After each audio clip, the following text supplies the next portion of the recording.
le nom du président Abdoulaye Wade à ce beau stade, comme on vient de le dire, pour moi, ça découle tout simplement de calcul purement politique. Parce que l'objectif du président Macky Sall, moi, je sais que ce n'est pas une sincérité en lui. Parce que toujours c'est comme ça.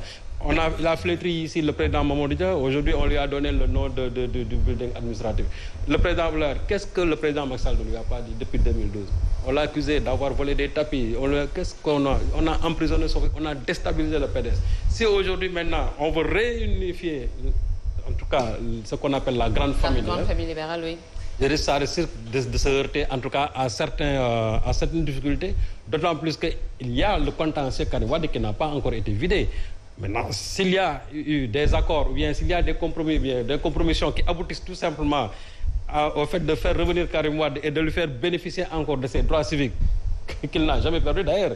Et là, je signe qu'il n'a jamais perdu. Mais si on veut aujourd'hui l'amnistier, je crois qu'il y a autant de choses qu'on peut mettre sur la table pour pouvoir enfin opérer même des rapprochements, pas réunir la famille libérale, mais au moins opérer des rapprochements entre la coalition présidentielle et aujourd'hui la coalition Wallo. Alors, Elhadji, est-ce qu'au PDS, vous êtes sur la même longueur d'onde qu'avec Maître Abdoulaye Wade?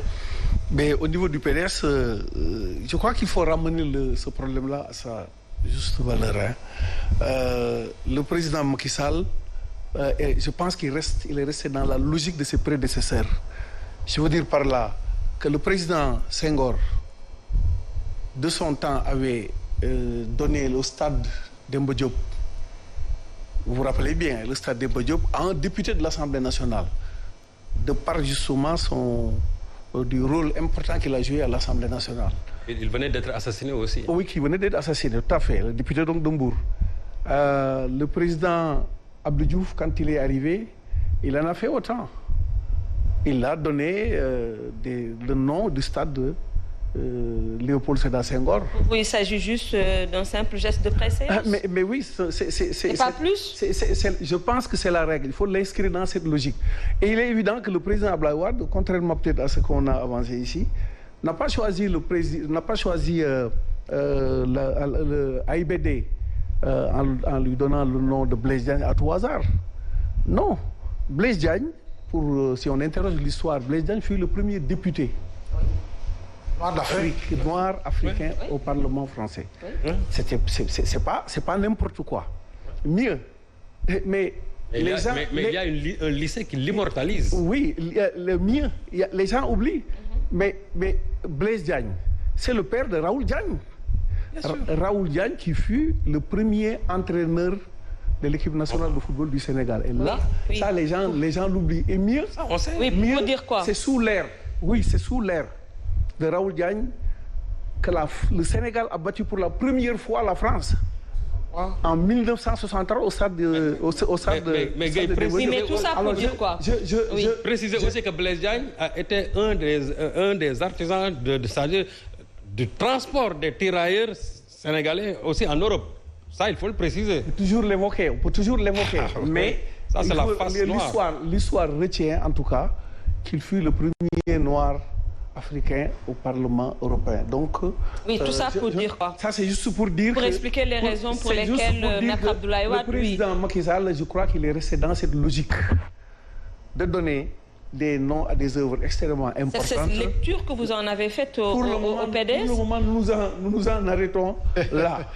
C'est cette lecture que vous en avez faite au PDS? Pour le moment, uniquement. Pour le moment, nous nous en arrêtons là. Mieux, comme c'est un honneur qui a été fait au président Abdoulaye Wade, évidemment, le PDS s'en félicite et, contrairement peut-être à ce que j'ai entendu tout à l'heure, il y a bel et bien eu une délégation qui est partie représenter le président Abdoulaye Wade lors de l'inauguration. Non, il n'y en a pas eu, M. Gueye. Non,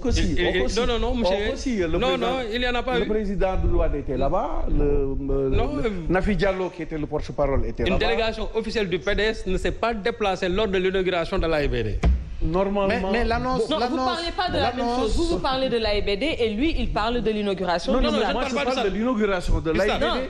Je parle de l'inauguration, qui est le sujet d'actualité. Oui, lui, il parle de l'inauguration du stade, en fait, alors que vous parlez de l'inauguration de l'AIBD. Vous dites pas la même chose, en fait. Oui, c'est ça. C'est ça. Vous parlez de l'AIBD. Donc, je pense que l'inauguration récente, oui. Il faut l'inscrire dans cette logique-là, que tout président qui vient produit des œuvres et donne le nom à ses prédécesseurs. Ça, je pense que c'est une règle. C'est la raison d'ailleurs pour laquelle je vous ai posé tantôt, est-ce que vous, au PDS, vous êtes sur la même longueur d'onde que Maître Abdoulaye Wade? Parce que vouloir tout simplement simplifier la chose et dire que c'est dans l'ordre institutionnel des choses ou voilà que ce nom a été, que le nom du stade a été donné à Maître Abdoulaye Wade et sont limités là, c'est ça où vraiment, moi je me pose des problèmes. Non, je me pose des questions plutôt. Pour le moment, nous nous en tenons là. De toutes les façons, ce qui est sûr, c'est que le PDS est dans une dynamique de reconquête du pouvoir. Donc, je ne vois pas quelle interprétation... Au moment où il perd pied. Au moment où il perd pied dans l'échiquier politique. Non, pourquoi vous dites qu'il perd pied? Les dernières élections ont prouvé que le Parti démocratique sénégalais... Qui est parti en coalition. En coalition, oui. En coalition, oui. Mais en maintenant son électorat. On a 450 000 voix. Ce n'est pas rien, on est troisième. Vous avez perdu combien de collectivités? On est troisième. Vous avez perdu combien de collectivités par rapport aux dernières locales? Ce n'est pas le nombre de collectivités, c'est plutôt l'effectif de l'électorat qui est beaucoup plus intéressant. C'est comme quand le régime actuel parle de départements disant qu'ils ont gagné beaucoup plus, alors que les départements où il y a vraiment l'électorat, comme on dit, un effet assez important, c'est entre les mains de l'opposition. Donc le Parti démocratique... Entre les mains de l'opposition ou entre les mains du Parti démocratique sénégalais? Parce que moi, la question, c'est par rapport au poids politique du PDS, au poids politique actuel. Entre les mains de l'opposition parce que le PDS est dans l'opposition. Avec sa propre coalition. Et encore dans l'opposition. Oui, mais je m'en tiens à la situation actuelle. Mais nous, analyse politique, on va dire qu'il est encore dans l'opposition. Le PDS est dans une dynamique de reconquête du pouvoir. Il n'y a pas de corrélation entre cette histoire de nom du stade et un rapprochement, quelconque rapprochement.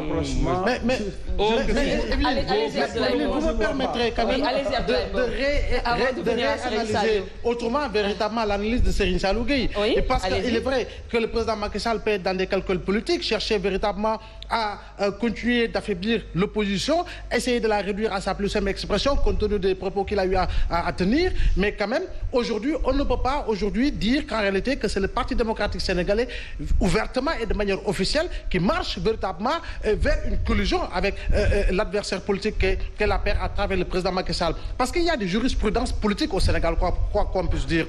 Vous vous souvenez de l'épisode de la veille des législatives de 2017?